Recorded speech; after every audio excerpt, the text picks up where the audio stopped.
This is the story that usually gets told as the beginning of the Zen tradition.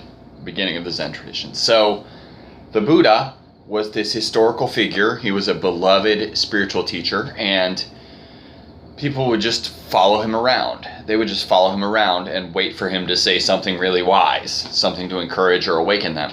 And so often he would just go up before a crowd and give a talk, and they would memorize it because it would be very wise and very powerful. And that's where these texts that we call sutras come from. They come from talks the Buddha gave. And so this, though, is called the Flower Sermon, and it's a story about the Buddha and in the story he goes before a crowd, as he had many times before, and he looks like he's about to give a teaching, so the people in the crowd are really excited. They have a lot of anticipation. They're like, yes, we're going to hear something really wise.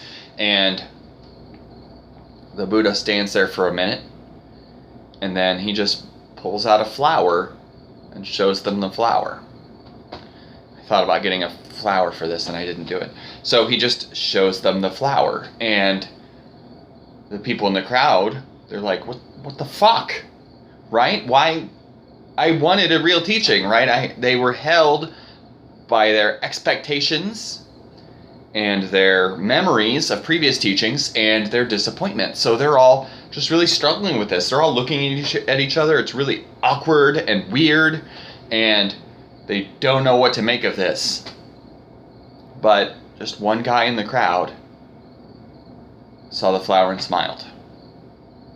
He just saw it and smiled. That's the story. So it seems like kind of a silly story, right? But there's an important point in it. Why did he smile? He smiled because when he saw the flower, this one guy, he didn't have his baggage and his expectations and his disappointment.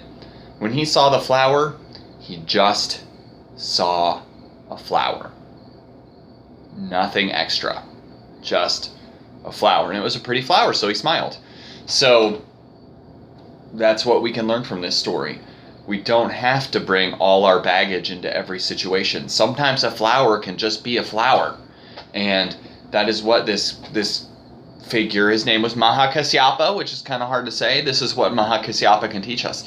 Sometimes a flower can just be a flower, and we don't have to get all caught up thinking about how we wish it wasn't a flower, or how we wish we were having a different experience, or living in the past and thinking about experiences we've had before. We can just let a flower be a flower.